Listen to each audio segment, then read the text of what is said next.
की पत्तियों से। पीपल की छाल पानी में डालकर काढ़ा बना करके पिए तो उससे भी ऑक्सीजन का लेवल है वो पूरा रहता है। आरती में कपूर जलाएं, उससे भी ऑक्सीजन का जो लेवल है वो पूरा होता है। हवन यज्ञ करने से, यज्ञ के धुएं से भी ऑक्सीजन का जो लेवल है वो पूरा होता है। भुनी हुई लौंग खाने से भी ऑक्सीजन का लेवल पूरा होता है। अजवाइन का प्रयोग करने से भी ऑक्सीजन का लेवल है वो पूरा होता है। वृक्ष के नीचे बैठकर कुछ समय निकाला जाए। गांव के लोग जो हमें सुन पा रहे हो, आप बड़भागी हैं, भाग्यशाली हैं, आपके पास पौधे हैं, पेड़ हैं। बट के पेड़ के नीचे, पीपल के पेड़ के नीचे, नीम का पेड़ ऑक्सीजन को बढ़ाने में बहुत कारगर है, बहुत कामयाब है। तो इन दिनों में यदि इस प्रकार से थोड़ी सावधानी के साथ रह करके अपनी ऑक्सीजन के लेवल को घटने ना दें, क्योंकि इस बीमारी में ऑक्सीजन ही कम होती है। फेफड़ा काम करना छोड़ जाते हैं।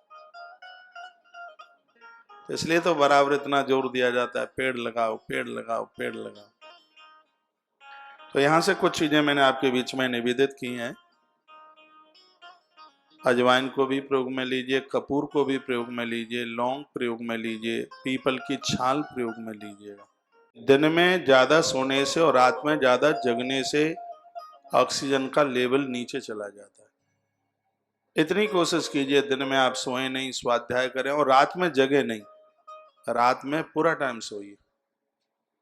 ये आपके लिए लॉकडाउन क्यों लगाया गया है? आपने तो ये सोचा है कि रात का लॉकडाउन कर्फ्यू क्यों लगाया? आपने तो ये सोचा है कि होटल पर ना जाएं, बाहर ना घूमें, इसलिए। चलो, ये कारण तो हो ही सकता है। इसमें रात के लॉकडाउन से एक बहुत बड़ा कारण यह है कि आपकी नींद पूरी हो, आप रात्रि में सोएं। दिन में सोना, रात में जागना, ये ऑक्सीजन के लेवल को नीचा करता है। इससे टीबी जैसी भयंकर बीमारियां होती हैं, श्वास के रोगी हो जाते हैं लोग जो रात को जागते हैं, उन्हें रात रात भर नींद नहीं आती है, उनको श्वास ज्यादा चलती है। तो इन दिनों में अपने श्वास के ऑक्सीजन के लेवल को भी ठीक ठाक करके रखना है। देसी चीजों को ज्यादा प्रयोग में लेना है, बाजारू चीजें खानी नहीं है। सुबह भी मैं बोल रहा था मंगलवाणी कार्यक्रम में, इस समय ठंडी चीजों का परहेज कीजिए। यदि आपके आसपास पेड़ हैं, वृक्ष हैं, थोड़ा बहुत वृक्षों के पास बैठिए। पेड़ों में भी पानी लगा हुआ है, गीली धरती है, वहां ऑक्सीजन का वातावरण बहुत होता है।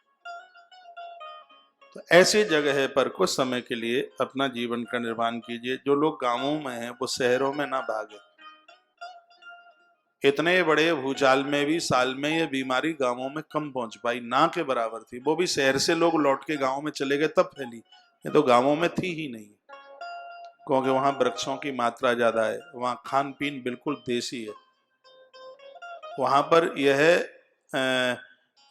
बीमारी अपना असर नहीं दिखा पाई। और एक और जबरदस्त उपाय है, ऑक्सीजन का लेवल बराबर नहीं ऊपर जाता है गौ माता के पास बैठने से। यह भी एक शोध में आया, जहां पर गायें थी वहां पर किसी भी प्रकार का कोरोना वायरस अपना प्रभाव नहीं दिखा पाया।